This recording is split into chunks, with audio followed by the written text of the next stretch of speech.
Yeah, and today our discussion agenda of discussion will be we'll look into some where we ended yesterday, right? So we started with a very important topic of data subsetting, data frame subsetting. So we'll look some advanced aspect of data subsetting.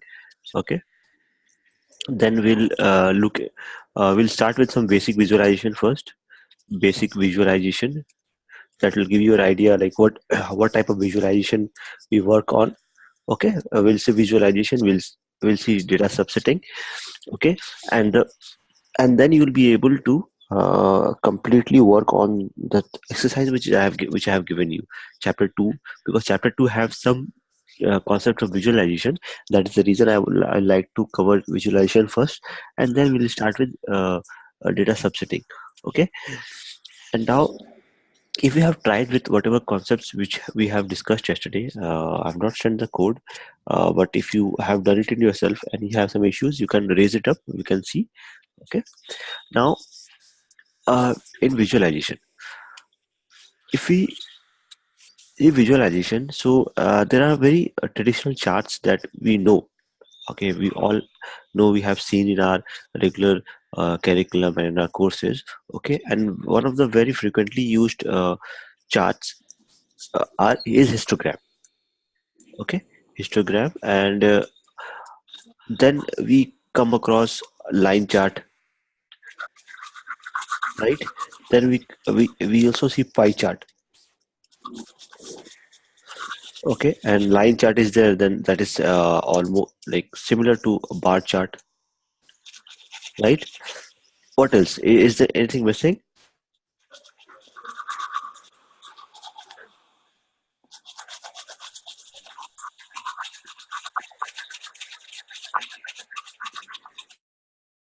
Is there anything missing like you would like to add?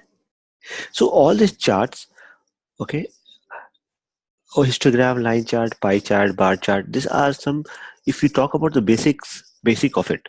Okay, so basic of it comes uh, in R without installing any packages. Okay, so there are two aspects of visualization in R. What is that? That is, one is by default what we have in R. Okay, and the second is if we need to do some advanced visualization. Okay, in that case we have packages. Okay, and the very like famous word, like this is what we have, and we use very frequently. That is called ggplot2. Okay, if you try and install this, it will take some time. Okay, but this is only package we use for advanced visualization. Okay, now ggplot2 is called grammar of graphics. Okay, grammar of graphics plot. So we'll see ggplot2.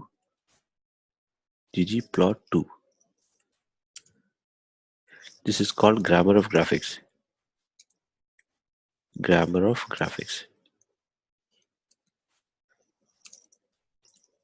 Fine. So now ggplot2 is a package for R, and it is very well documented. Okay, so you'll when you start with the visualization, there'll be a little bit code you see. Okay, you'll see like we are changing colors, we are changing length, dimension, okay, position of a chart. So there are like various things that you need to do in the chart in term to look it good and make it look good. Okay, so for each and everything you want to do, you'll have to write a code. Okay, and it might look clumsy, like there are many codes, but you can relax because ggplot2 is very well documented. Anything that you need, you can directly Google, and this is a reference document which you can look at. You have everything what you want to do. You have a chapter wise explanation. Just search for that concept and you'll get it. Okay, so I'm putting this in a chat.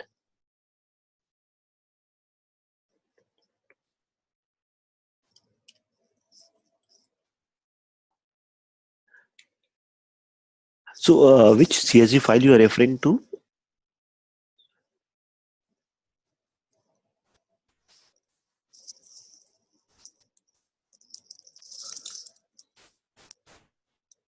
Is that file here somewhere?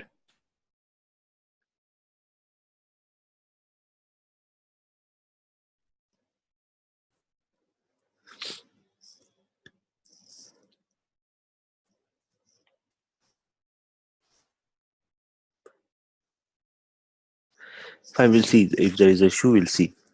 Okay. Yeah. Yeah.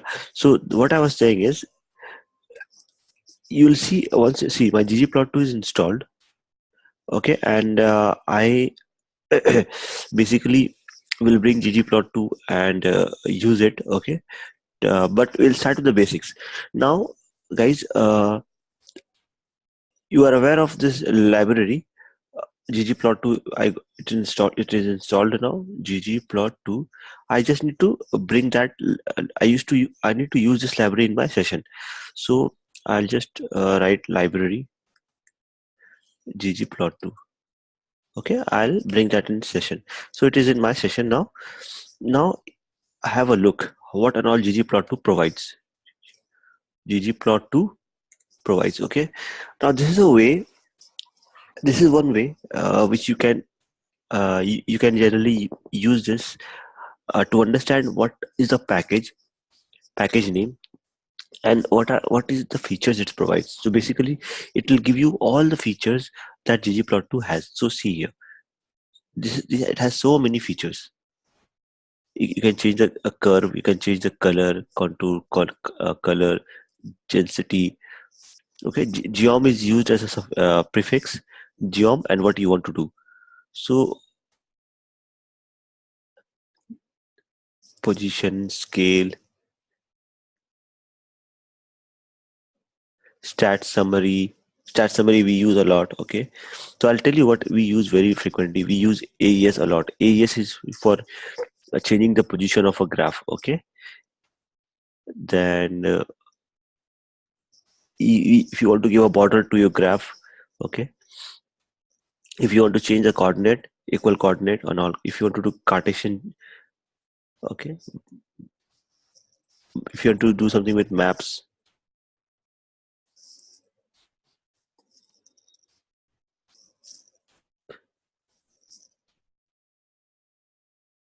if you want to draw a line, this probably we'll be using when we do a linear regression.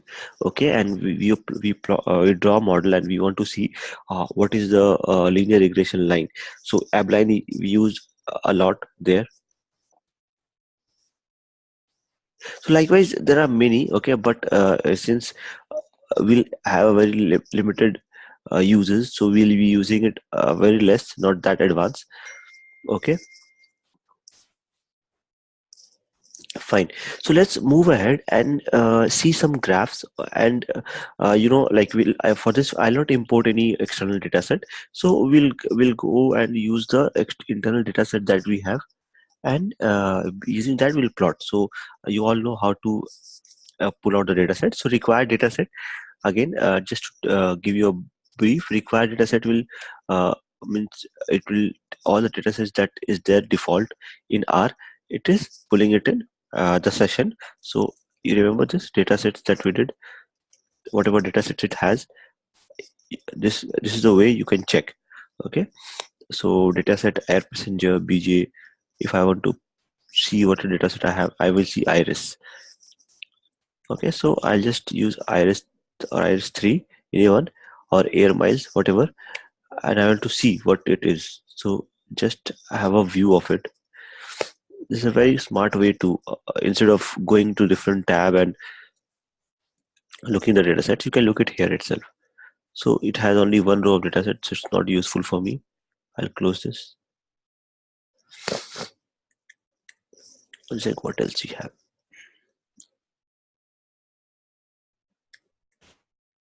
Air passenger, let's see. It again has one single row.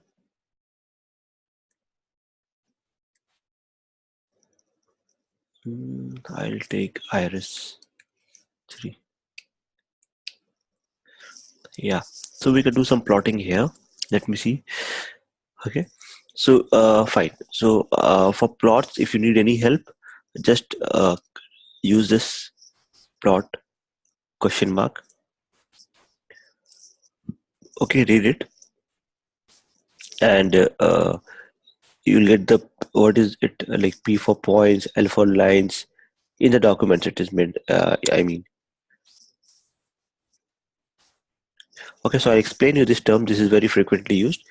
Okay, so we'll start with main. Main is something. If we want to give a title to a graph, okay. So we change main. Okay, as sub means like sub. If you have any subplot, it will give a title to that. X lab means x-axis naming. Y lab means y-axis naming. Okay. ASP is aspect ratio. So which data set they're using here? Check with. So let's see what it is. Yeah. So you have a data set with two column. One is feed and one is weight. Okay. So what is the number of row? It has 71 rows. If I want to do any plotting here, so I'll simply write initially, and this is very frequently used in EDA. Okay. Plot chickwits dollar. I want to plot feed. Okay. So what it will do is it will give me a bar chart. Okay, so it's a bar chart, and it gives you all three categories you have. So if you want to check the categories, so just check unique and chickweeds dollar feed, and check what you have categories you have. You have this many categories, you have this many labels. Okay, why the other is missing? You have total 1, 2, 3, 4, 5, 6. So there should be 6 bar. You have 6 bars, and the naming of all is missing because of the space. But this is how you do the plot. Okay, now you do a plot. So probably plot you did here to understand, and you made a final plot. But you need to put this plot into your report, into your project, into presentation. So you simply export this plot. Okay, you export it, save as image or PDF, and you save it somewhere. So this comes and sits in your local machine now. Must be somewhere here.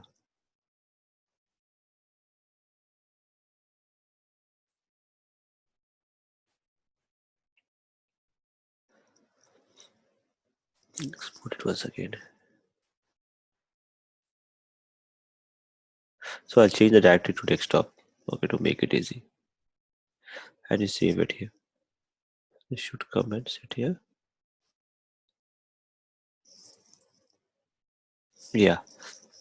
So it comes and sits in your local system, and you can use it like image wherever you want. This is the advantage. Okay, don't need to take a screenshot and all.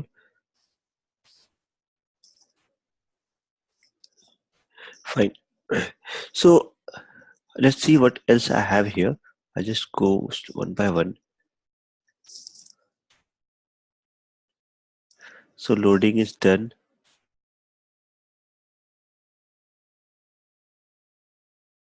So I plotted bar plot already I did. So if I directly write plot and plot it like this, what we did now, plot and feeds, you get the same plot. Now if I do bar plots and plot it, it will give me the same secrets dollar.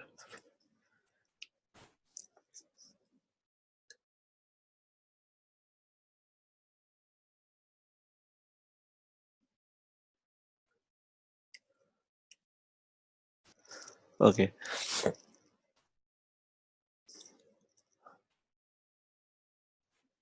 Yeah.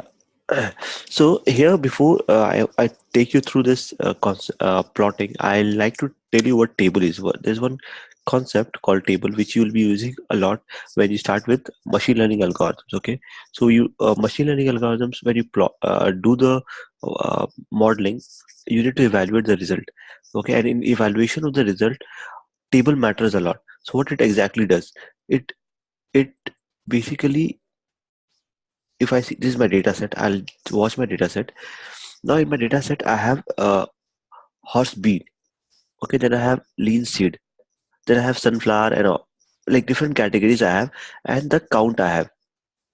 See here, I have this. So you consider this as 179 and take this as one occurrence. Okay, so total of 1, 2, 3, and like let's say n occurrence of horse bean has occurred. Then like lean seed has occurred. Likewise, different categories are there and occurrence are there. Okay, now if I want to know unique element of chick seed. Okay, so I write what unique chick seed dollar feed. So I get this many unique elements are there, and occurrence is also there, but I want to see the occurrence. So if I want to see the occurrence, so I'll have to individually count it, but that becomes very hectic. So what there's one very smart function in R that is called table. Okay, and just understand how it is being used. If I want to take the unique count of each occurrence, I'll simply write this and run it. So see here, it gives me category and then the count.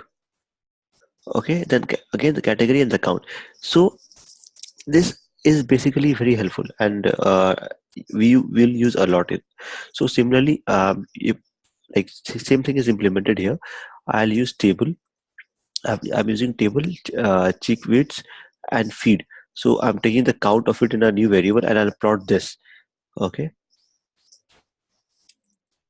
so this is it. I'll plot it. What is the problem? I'll do bar plot.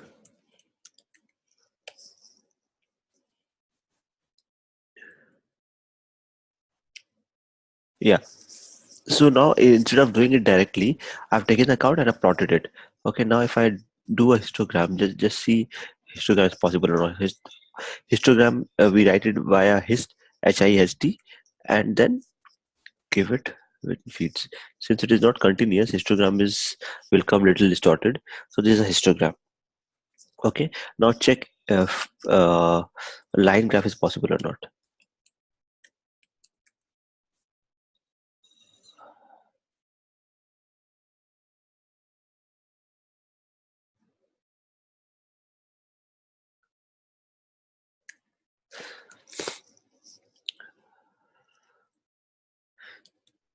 Feeds. No, line graph is not possible. So So this is how you do basic plotting. As if you're trying in your system, okay, try with a dataset called Iris. Okay, now how will you do it in Iris? So in Iris you have species. Okay, and what is that? It has different species like species of flowers. You just take you create a table of it. Okay, so once you create a table, I'll just write table and I'll see how many times they are occurring in an equal interval of time, so it's useless.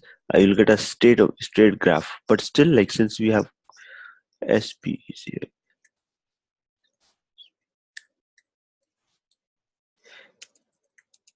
I'll create a species, then I'll just try to plot it, bar plot. So it's a straight, as expected, straight 3 bars, because they all three are equal.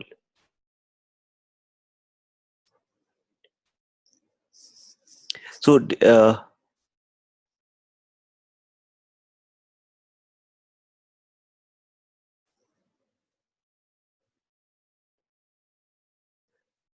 okay,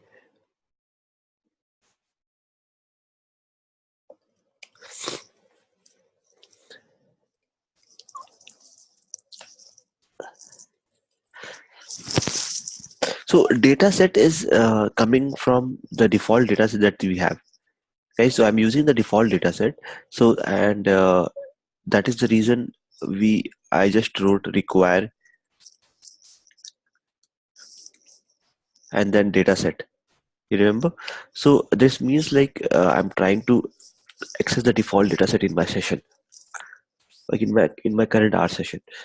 Okay, and in that dataset, I'm trying to use chickweeds is one of the dataset that I'm using here to demonstrate the example. So chickweeds, just type chickweed ch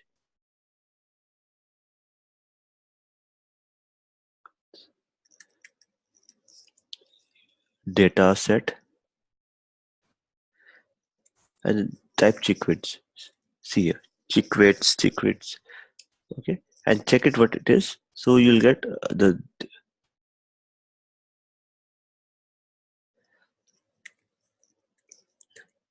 yeah, do this. So you have categories and the count. So I've used this basic data set to plot a bar chart and a histogram. Okay, now let's move ahead. Yeah, let's move ahead and let me, yeah.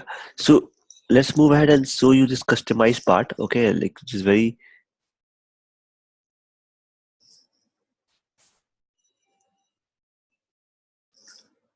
why so? Tridip, what's the issue you are facing?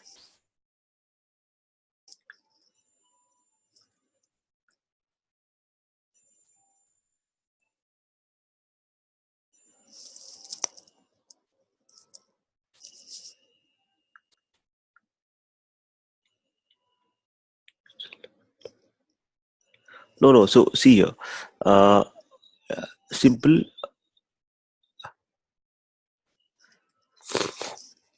You type dataset, normal data. You type dataset, and if double colon is giving you an option, well and good.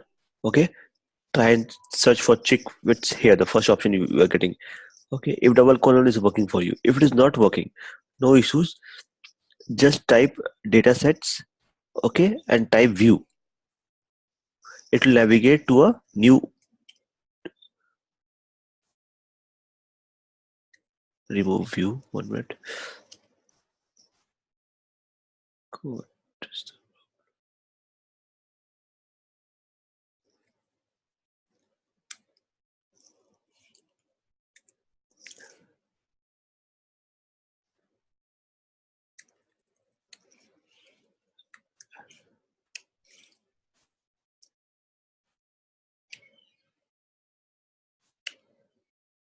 Yeah, so dataset.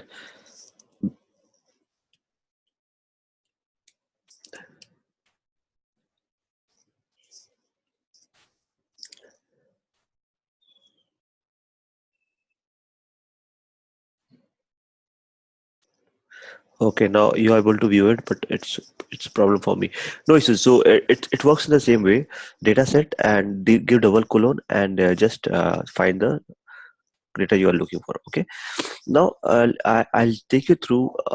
Just have a look here. Before that, I'll take you through. I have one code.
Okay, so I'm not getting that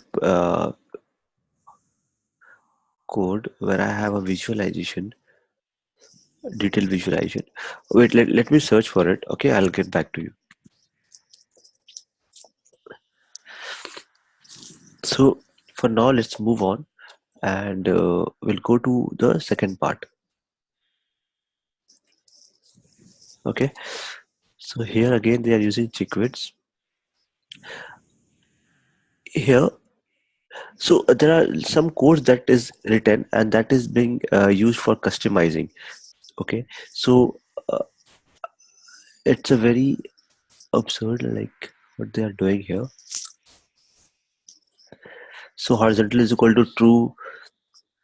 Okay, orientation is equal to 1, column is equal to they are given this column. Okay, so instead of looking the code, let's write our own code in our bar plot. Okay, where is our code? Yeah, so this is what we plotted. And if I want to see what are the functions available, so the best way is either you do question mark or bar plot, and here you write your feeds, what you want to plot, then comma, type, press tab. Okay, the moment you press tab, you'll get all the options automatically here, what you want to do. Okay, so that will help you instead of looking into the code which I was getting confused. So if I do main, so main means I'm giving the title of the code, our just give a code, our main, our first plot. Okay, and run it. So you see this the title which you give appears here. Okay, now uh, uh, try with something other. Again press tab, and let's go to if you want to change color, no use. Let's use xlab. I want to use xlab as uh, I'll give you let's say species. Okay, or categories. That sounds good. Categories. Okay, and then I want to just run this. So you got categories here, but yeah, and then give go to again press tab. In tab write xlab while let's write ylab. So ylab is your count, you can say, or density. You can say count. That looks sounds more relevant. Okay, press enter. So see here, whatever changes you make here, just use the take help initially when you're learning. Take help of tab. Okay, and like keep on using it. So that is it, basic things. Okay, yeah, so you can use this and use all the left out, which is left out, which we have not used, so you'll understand well. So this is bar chart. Now let's move to pie chart now. Okay, so pie chart is here. We'll do pie chart again on the same dataset chickwid. Okay, we'll form a variable using a table that is nothing but the you can say frequency and the element and the frequency it has. Okay, so pie chart feeds. So this is our pie chart. We just write pie and the table which we formed, basically a count and the occurrence. Otherwise it will not work. Here in the pie chart has a very limited way of like each and every chart that we draw, that has its own way of accepting variables. Okay, so in if you draw a histogram, in histogram you cannot give a like a non-numerical variable. If you give something in histogram, you something like this, hist, and you try to give feeds, chickweed, you try to give this here.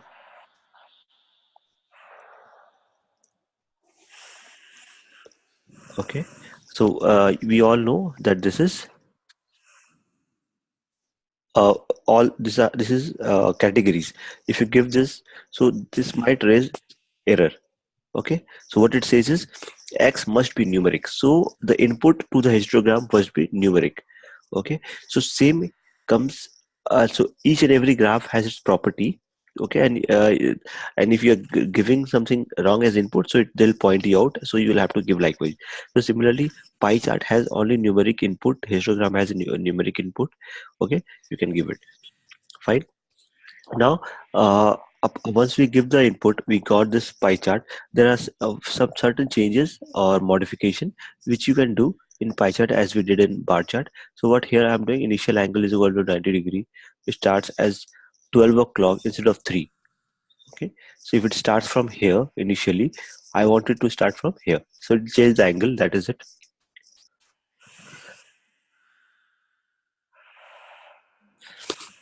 Okay, then clockwise true. What are the columns you want? If you want to make it like clockwise, so these are the columns. What is the main title you want to give to a pie chart? So pie chart of feeds from chickweeds. Okay, just select all and run it, so you'll see some changes in the pie chart. So this is the changes. So see here, it starts from 12 o'clock. Okay, and then it moves clockwise. So what is the first element that we want? Okay, so clockwise is equal to true, so it will move in this way. Okay guys.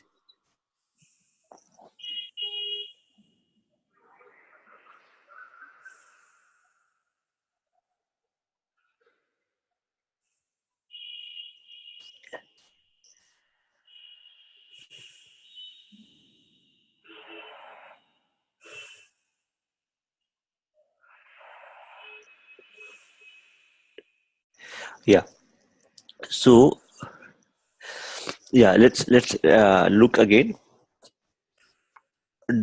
Since it is written, that's why I'm getting confused. Let me write it. Okay, so pi is basically used for drawing a pie chart. Okay, now what I'll use as an input, this. First understand the input. Feeds. What is feeds? There is some category, this Cation, horse bean. It's a name of seeds. Okay, name of seeds or name of foods that chicken eats.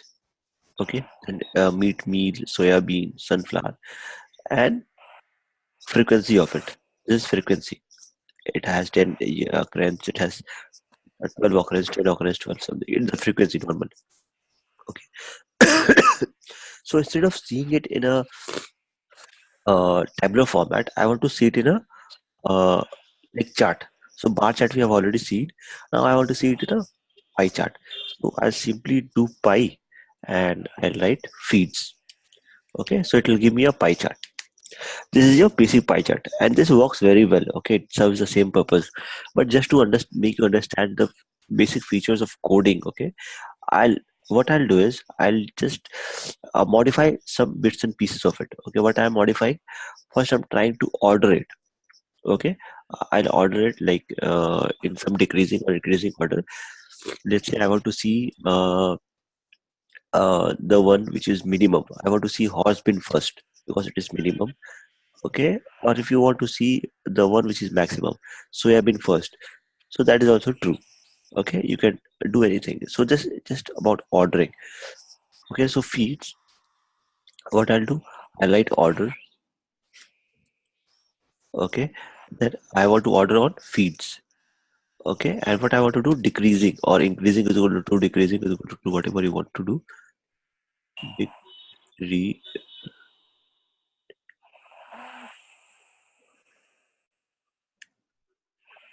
Okay, I have to write it. REASI, decreasing is equal to true. Okay, then what else I want to make change in? I want to change they are telling to make the, let's run this. Okay, forget the other changes.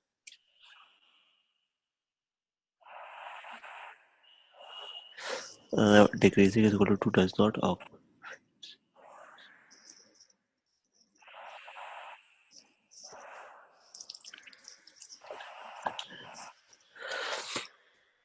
What is the issue? Let me run it here.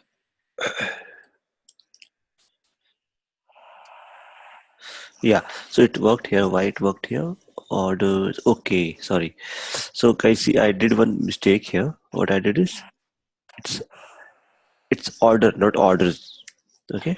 So yeah. So like step by step, if I do, so I'll be able to plot. So now, see here, the initial angle. Don't have any initial angle. Because everything is the first angle is this. Okay, but they want to make some changes on the angle. So I write initial angle. I write initial dot angle is equal to 90 degree. Okay, and you'll get all these details in the pi document. Not to worry here, you'll get each and every detail. You just need to copy it. It is very well documented, so you don't need to worry. Okay, just need to see edges, radius. If you want to make changes, clockwise true, false, initial angles if clockwise 90, else 0. See here, everything is given in the document, so you just need to copy and use it. That is it. Okay, guys, any questions here? So I'll tell you my experience. Okay, and this fine. So you just practice this pie chart. Then I guess you have a third chart, which is histogram. Again, in histogram, they'll plot something and they'll let's have a look what's there in the exercise. I'll just take you to the exercise. So it's a data set, annual Canadian trippings. So let's see what is there in the data. I'll just plot a histogram of it. So you have length and the frequency. Okay, we have seen histograms. It works the same way, but it has some now. They have some code to modify number of breaks. Like breaks means how many bars you want in the x-axis. Frequency, if they want the frequency here or not. Okay, so just try this. Okay, we'll not waste our time here. We'll directly move ahead. And what our core agenda, which I thought of today to do, is what subsetting. Okay, so we'll continue with that. Okay, so let me open exercise. So far what we have seen is we are writing code. Okay, so if it is one time we are writing code, if the same code, let's say example, a very good example will be let's say I based on uh, the input, let's say you want, example would be this, you want hello to be printed 10 times. So what you will do, you'll use a replication function. Okay, and then you'll plot it. Okay, which we already have seen, but this is done by machine automatically. Now if there's something called loop in programming language. So what does that loop does? Loop basically it matches the condition and it does the job. So best example will be and let's say if there's a three loop in R, there are various loops you will get to hear in other programming language, but in R there are three loops. Okay, one is if loop, one is while loop, and one is for loop. Okay, these are the three loops that we have in R. Now how do we use it? That is the most important thing. Okay, so we give the condition if x is equal to 1. Okay, print Sajid, print hello, else do something, print by. So this is a way of print by. So this is a way of defining a you can say a loop. Okay, and we give a true condition, then we give a false condition, and then we like write whatever we want to define. So this is, so what I'm doing, I'm for doing certain thing. This is my activity. For doing this, I'm drawing a loop. So this is called looping or control flow. Okay, let's see step by step. We'll start with a for loop. So what I'm doing is I'm creating a vector C, and what is the element 2, 5, any digit, random digit.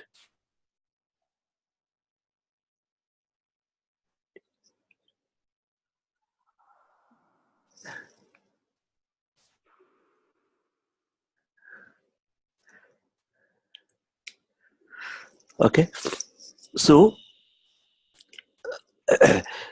so what happens? I'll create a vector. Okay, what is my vector? Vector is my normal like digits. Then I define a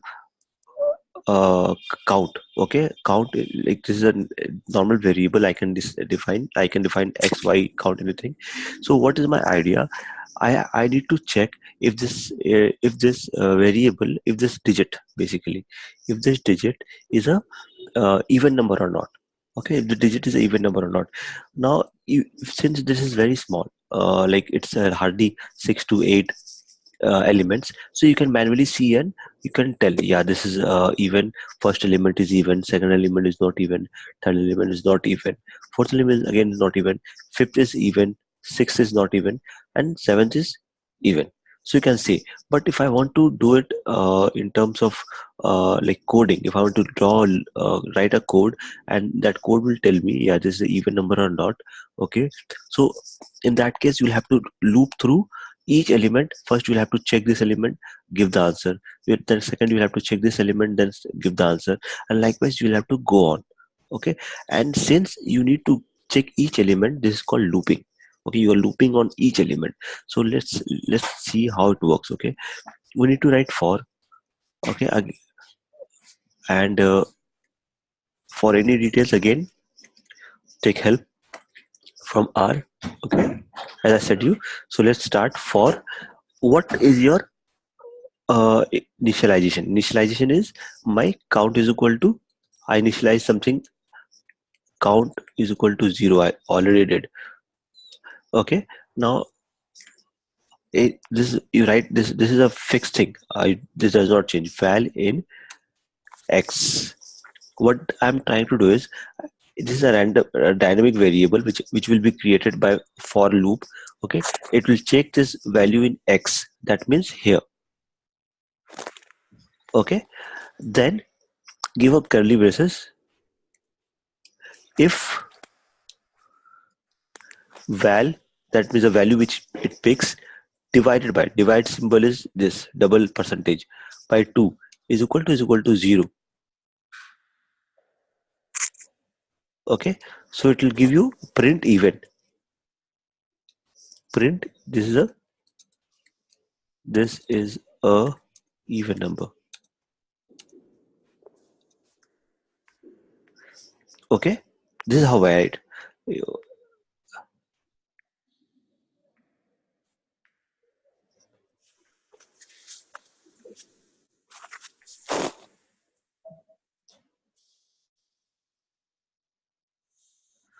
Okay, and then if it is even number, what you will do is, then second thing is else, print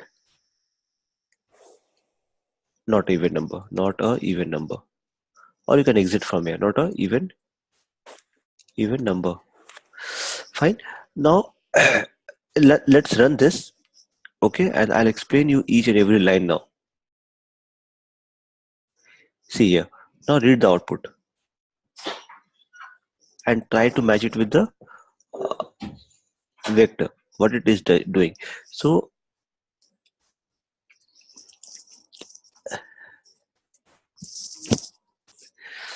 values, it takes the first element in vector x. So what is the first element? 2. It goes inside. Okay, and if in case it is not there in the x, it will exit from here itself. So every loop have, just make a point, every loop have one entry point and one exit point. Okay, and if it is true, it will enter. If it is not true, it will exit. Okay, so val is a dynamic variable it is creating. Okay, because you see val I have never defined anywhere. Okay, so val in x. So if a value is in x, okay, it will go in. Okay, and it starts from the first element. So always val in x, it will go here, and the moment it goes 6, and the second loop, it will exit automatically because nothing is there anymore. Okay, so it'll loop how many times? If this they'll ask you a question. Okay, basically it's an interview question. They'll tell you this is the length of a vector. Okay, and you are running a loop, for loop. How many times loop will run? Okay, so answer will be the number of elements will be the number of times the loop will run. Okay, this is a simple thing. So val in x, true, get in. If, here if means checking a condition. Again it is true, it will get in. If it is false, it will go out. Value divided by 2. This is called modular symbol in R. Okay, and modular symbol, what it does, check here. 2 modulo 2 will give you 0 as output. 0 output. Okay, now there's not a divide, just if it is there, like it's a divide symbol, so just correct it yourself. 2 modulo 3, sorry, 3 modulo 2, what should be the output? Anyone? Any options? Guess. Yeah, so basically it correct. So basically modulo is, it gives you a remainder. Okay, so 3 modulo 2 will give you 1, it gives you a remainder. So again, if you do 5 modulo 3, so it will give you 2. Okay, so it basically divides and it gives you a remainder. So similarly, what logic I'm using here is any number, which is modulo 2, if the remainder is 0, that means it's an even number. So all even number, if you do modular by 2, it will obviously give me 0, then it's an even number. If it is not a 0, if it is 1, 2, if it is anything apart from 0, that means that is not a modular function. That's not an even function. So let's check this. False. That means 3 modulo 2 will give me 1, and 1 is equal to 2 is false. Fine, you got the point. So similarly, same logic I'm using here. A value modulo 2, if it is 0, this is an even number. Else means anything which is not true here. Okay, it will go out, it will give you false, not an even number. So if I run this, so it runs in a loop and it gives you an output. Okay, guys, am I clear with the code?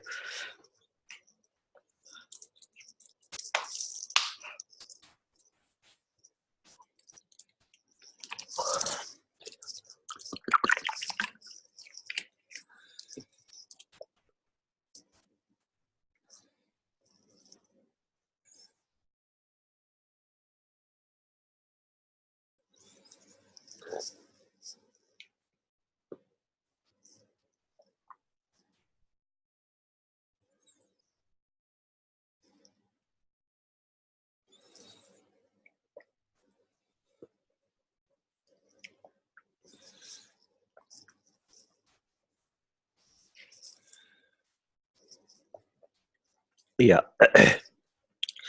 So yeah, so the question is, what is double equal to operator? Yeah, so see, guys, I discussed this earlier, I guess in the first class. Okay, so there's a difference between equal to, double equal to, and equal to. So one is called, this first single equal to call is called comparison operator. It is an assignment operator. Okay, if I do x equal to 2, that means 2 is getting assigned to x. Now x will have a value of 2. So just run and see. You run this. Okay, you run this. What the hell? What is the problem?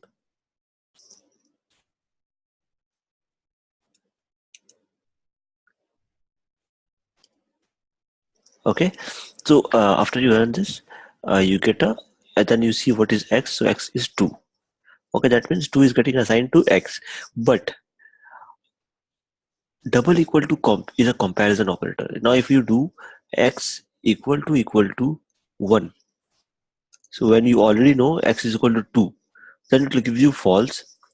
And when you do x is equal to 2, it gives you true because x is already true, and you are comparing it with 2. So if they both are equal, it will give you true. Clear? Fine. Let's move ahead. So we have seen a for loop, and we also saw inside that there was a if loop. So we have seen two loops. Now let's see. I'll try to show you. So this is a syntax of a for loop. Okay, val will remain constant for val in x. Okay, do something. This is a body. So just keep in mind the syntax, and this logic you can definitely write yourself. So how does if loop works? If loop, this is the syntax of if loop. If loop works in this way. You write if and the condition. So let's say here, if I use this x, okay, x is -5. Okay, now if I want to see if x greater than 0, print the number is positive. Okay, and else, so if is always and always followed by uh, else. If you don't give else, it will give you error. Just check once. If I just write if and run it, so it will give you an error. Okay, it will not run. There's no output you will get. Okay, if I run this and it's not running, it's not giving the output as well. It's not giving you error, but it is not giving you output as well. Okay, so you need to end the if by else. Okay, and again else, give a curly braces. Curly braces is compulsion. You'll have to write it. The entire syntax will have to follow. You don't have any option. Okay, so just try and learn the syntax, and let's move ahead. Else, okay, and else you write something. If you don't even write anything, it will work. But yeah, so just to differentiate, else print the number is negative. The number is negative. Negative. Fine. So now let's run this. First, let's run R. X. So x is -5. So definitely our output should be negative. Okay. The number is, where is the problem?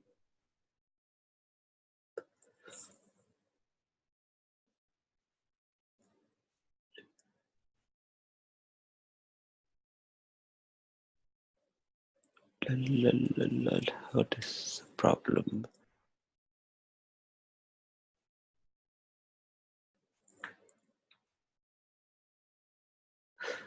Okay. So this error is coming from here. This error came late. This error should come here, and it came here. Okay, no issues. So see, this is the output. The number is negative. Okay, now if you change the number, you make this number to uh, +4, and then you run the loop. Now the first condition will satisfy. So only the body of that part of the code will be executed, which is true. So if this is true, this part will be executed. Okay, if this is false, it will automatically go to the else part. It will execute this code. Okay, and the first comparison will happen in if this is true, this part will execute if body. Okay, if this is not true, okay, if this is false, to the else part will get executed. As simple as that. Okay. Now you run this, so probably the positive side, the number is positive is getting executed. Guys, are you clear on this? Fine. Let's move ahead. So then you have yeah. Okay, great. So now you have different like under if you want to compare any more if. Okay, so that is called nested if you want to write some any other if inside. So it's like based on uses. So see, I'll just take you through here. Okay, I'm writing if x get less than 0, print negative number, else if. Okay, again you are comparing number greater than 0. Okay, positive number, else 0. So that, like one more layer of comparison. This is called nested if. Okay, yeah, I'll just write and show it to you so that you understand well. Okay, so let's say if I have any number, so what are the different possibilities? Either it will be negative if x is, I give x is negative, so -2.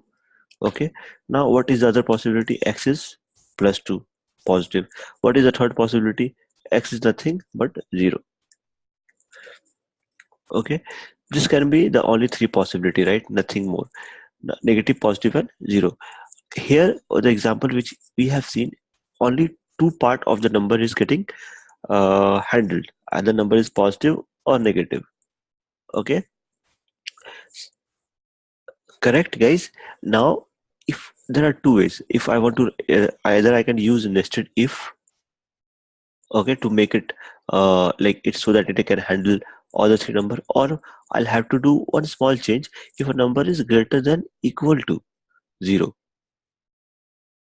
Okay, so if it is greater than, it will loop here number is positive. Since 0 is again considered as positive number, I have just given equal to, and then probably this will also work. Okay, and I give 0 here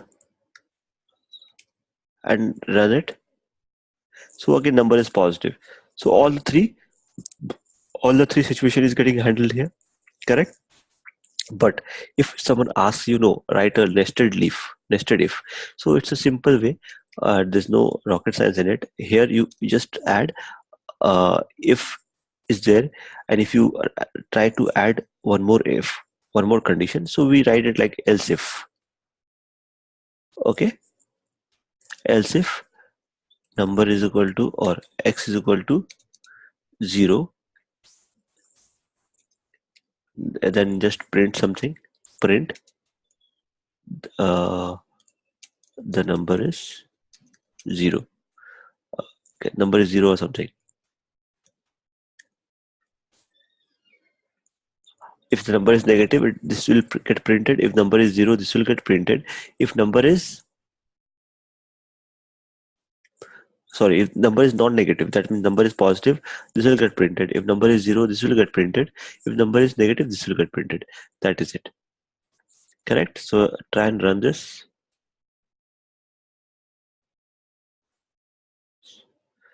Where is my code?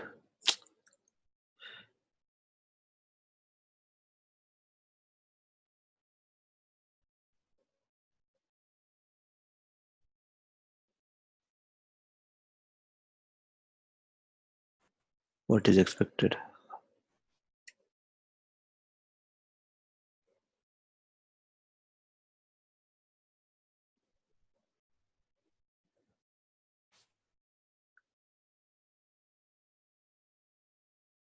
Wait, what is the error they're giving? My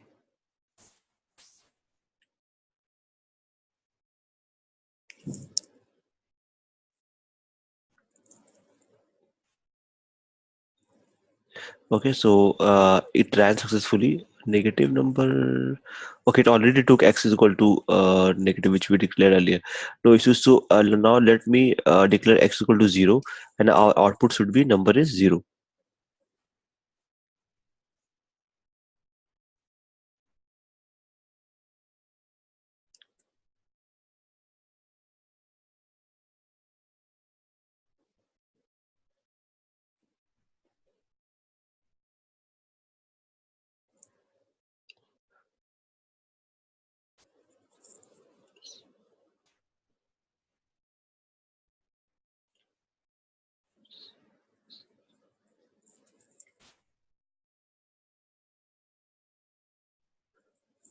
What is the issue?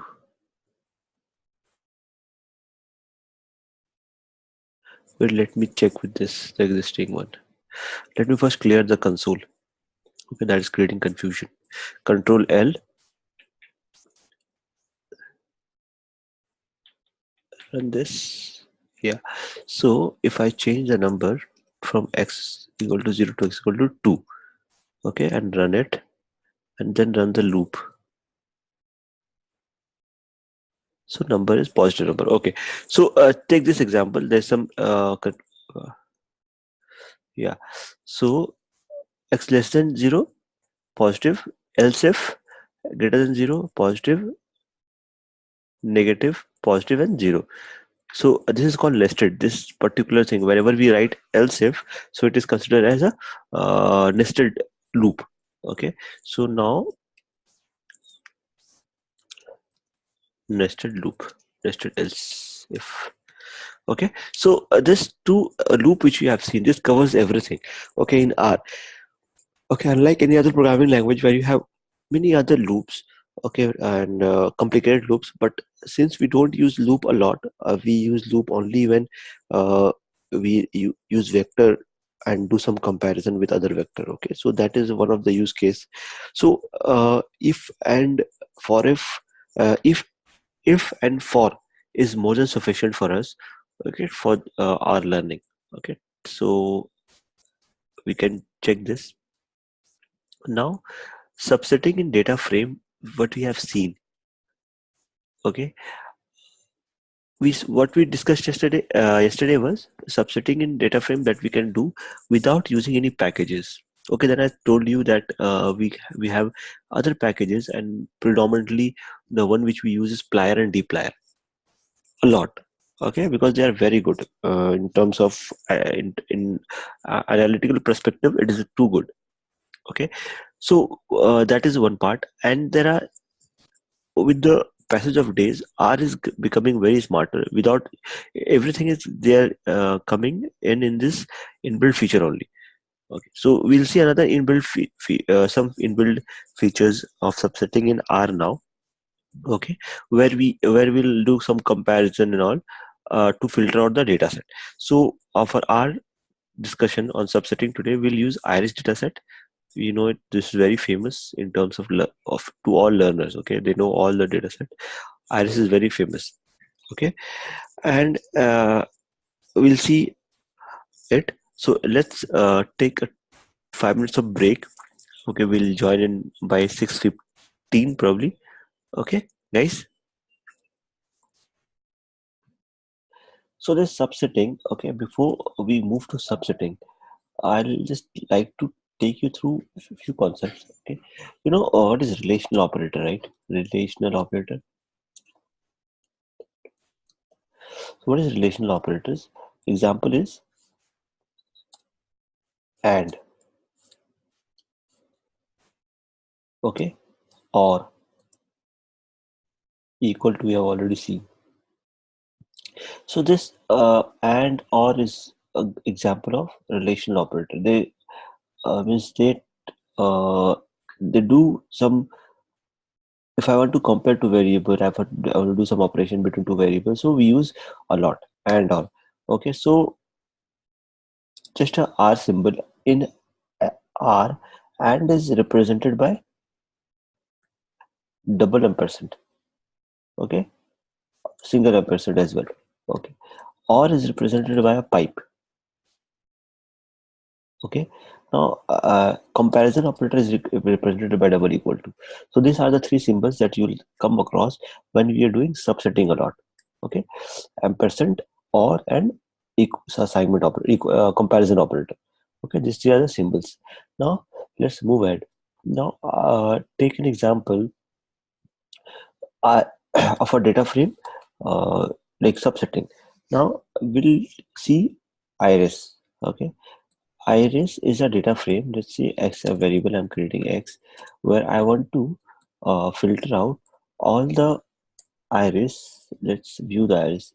Okay, I want to filter out all the iris rows whose species is setosa. Okay, this is my requirement. So how will I do? Iris bracket. Okay, then I'll write iris. Since it's a data frame, so I write iris dollar species equal to Setosa. So you need to write the exact spelling Setosa. Okay, so what it will do is what basically why it's giving me error. Okay, so okay, it will be a single quote. Sorry. So what it will do is it will filter out all the rows. So this is a data frame. The iris is a data frame. Inside data frame, I am trying to filter out the rows. Okay, and what is the filter? For all the species, which is Setosa, give me all the rows. Now you need to add, as I said, in data frame you have left side and a right side that is divided by comma. So I've given a comma. What is my filter on the column? Let's say I don't have any filter on the column. I want all the column, but only these rows. So just run this. Okay, it ran. You created a new variable. Now check what is there in the variable. So what is expected in the variable? In a variable, it is expected to have all the rows. Let's see here. To have all the rows whose species is Setosa. So probably you'll get 50 rows because there are 50 entries of Setosa. Then the next versicolor starts. Okay, so you will get all this rows here in a X. So let's check what you have in X. Yeah. So you see here your exact data frame. The entire data frame is getting subsetted. Okay, this is a subset. You have 50 rows, and this exactly matches the condition which you have wrote. The condition was you wanted all the species which were Setosa. Correct. This was your condition. Now this is how you subset the data set. Okay, and you can use n number of things here. Let's say you want to add one more filter. Iris species is equal to Setosa and uh, iris dollar sepal length greater than, let's say, what you should give, greater than let's say greater than 4.9. Okay, so you are giving two conditions here. You're giving two conditions on the row, but in column you are not giving any condition. Just run this. Okay, so you'll get an output which will have both this, which will satisfy both the condition, because you have given and operator here. And is what you need to satisfy this, and you need to satisfy this. Okay, now check what is X. So now if you check 4.9, so all the entries that will be there in sepal length, okay, a triple dot length, it should be greater than 4.9, because you have given a condition. You have restricted the entire data set to have to pull only this condition. Sepal dot length greater than 4.9. You see, all sepal dot length, the first column should be greater than 4.9, and it is exactly greater than 4.9. See, you have last, the smallest is 5.0. Okay, but at the same time, if you give or condition, what does that signify? It signifies if the sepal length species is Setosa, or length is greater than 4.9, it will give you the entire uh, data set. Okay, first, before we move ahead, just let me check the and how many rows you got. N row X. So what is n row X? 30. Okay, now tell me, if I remove the condition, earlier the condition was and. Okay, with and I got 30 rows. Now if I remove the condition and I write or, so will this 30 increase or decrease?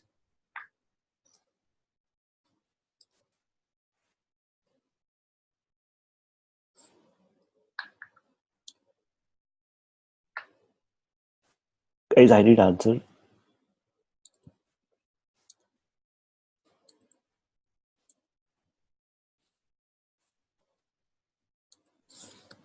Yeah, so what's the answer? Let me check.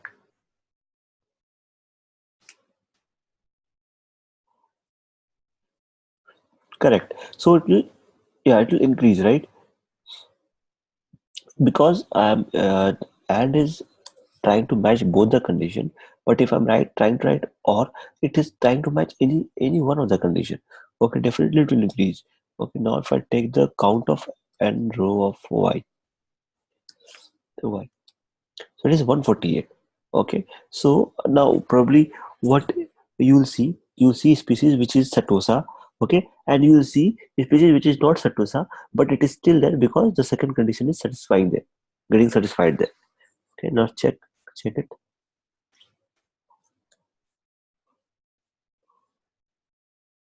See, you have Virginica as well. Okay, and why Virginica is there? Because its triple length is 7.9, which is greater than our condition. Guys, are you clear here? Now, let's move ahead and see some more. So what we'll do is, like, let's say we'll create one variable z. Okay, we'll create one variable z, and what we do here is, we apply a condition of Satosa is equal to Satosa. Fine. So let it be there. We'll remove this condition. Okay, and we'll try to apply some condition uh, on your columns. Okay, so what we can do in columns? Tell me anything. So columns, what either you can write the name of the columns. Okay, you want which column you want. You want sepal length, you want petal width. You can specify this, or the smarter way is, you can count the number of 1, 2, 3, 4, 5 you have. Okay, so you can specify. Where is my- Yeah, you can specify here which column you want, first column, third column, fifth column, whatever. Okay, if you want, just specify in terms of vector. Let's say you want and 4, 1, 2, 3, 4, 5, 1 and 5. Okay, first and the last one. Okay, so what it does is, so now you are applying filters in on both the side, on the LHS and right hand side.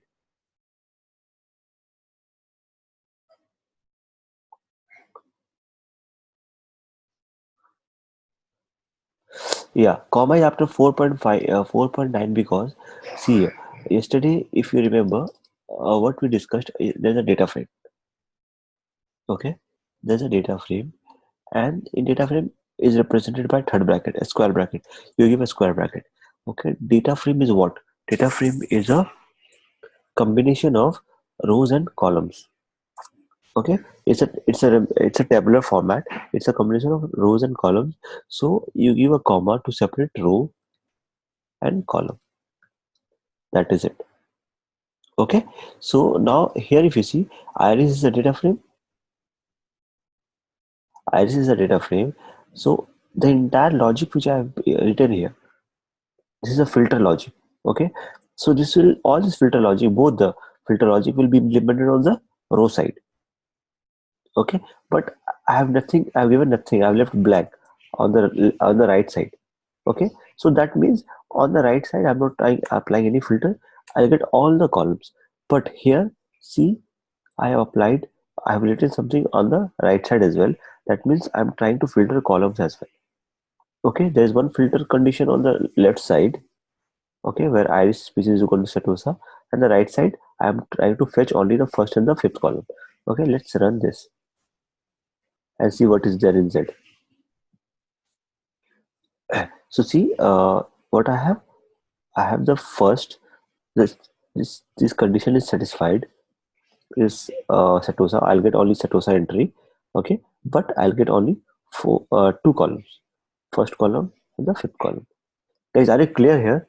This is very easy and very interesting. Okay, once you get the feel of it, just try and do it. So See, yeah, there is a bar in between iris species and iris species dot length. yeah. So yeah, this is What all. is that bar for? This is a logical condition operator I'm applying. So what is this logic doing? First I did AND. Okay, this AND is basically uh, trying to match both the condition. If the row is Satosa and the length is 4.9, then only it will give me the output. Okay, otherwise it will get filtered out. This is AND condition and this is OR condition. Okay, Okay, thank you, sir. fine. So now your task is to check all the, like, pull out any data set. Okay, any random data set. You can do iris as well, and keep on applying filter and match the output. Okay, this will be very helpful, I'll tell you. So I can share this code with you today, now, or end of the day. Okay, I've written all the logical operator and filtration. Okay, once you understand this, believe me, what will happen, you will be able to understand, it will be very easy to understand the dplyr package. Dplyr is just the advanced version of it. That is it.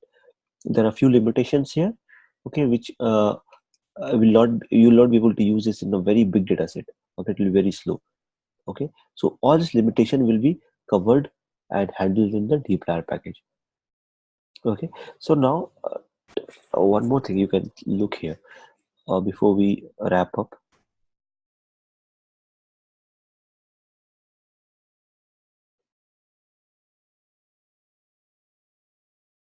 No, 1 5 will not give you all the columns. I'm not right. See, what's Ekta? So, a good point you like pointed out. See, I'm giving a comma. Okay, the time I give colon, this will give me the all columns. See here, very good point. See here, she's saying that it should have given us the entire column because 1 and 5 covers the entire 1 2 3 4 5. But there's a difference. I have given a comma.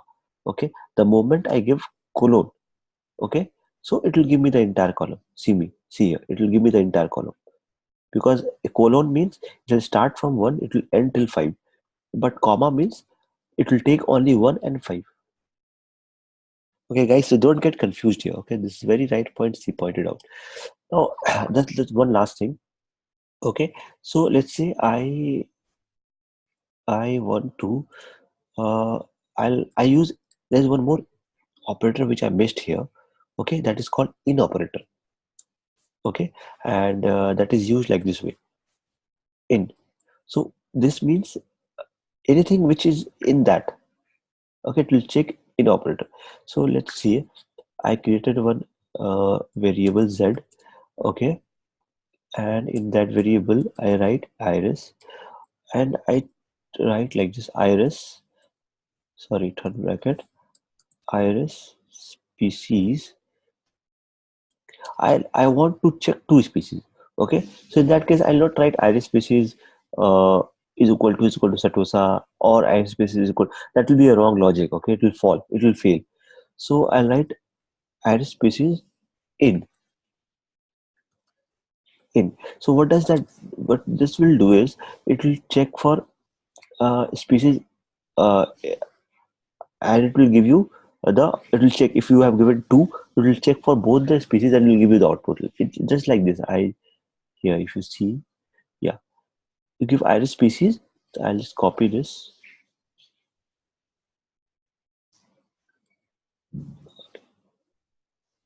Yeah. So what it will do, it will give you output which is setosa, it will give you output which is versicolor both. Okay. Now if you want to filter, yeah, or if you want to filter the column, you can definitely write 1, 4 and 5. 1, 4 and 5. You want to filter out. You want to bring in 3 columns. Okay. So what is the expected output, guys? Before we run, just tell me.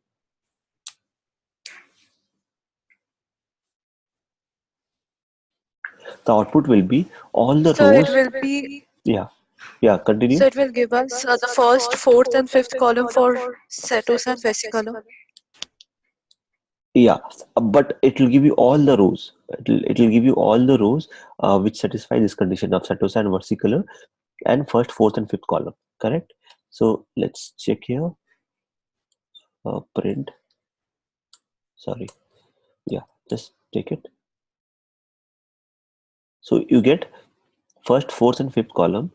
Okay, of all the species, which is setosa and versicolor.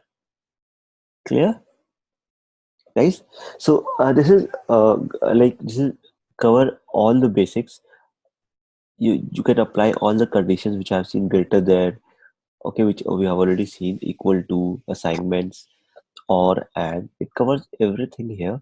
So I'll, yeah, post this we start with dplyr, and believe me, dplyr is nothing a rocket science or something completely new. Okay, you see exactly the same thing but the advanced version of it. Okay, so I'll ask you to go through this in a very subtle way, like try and practice it.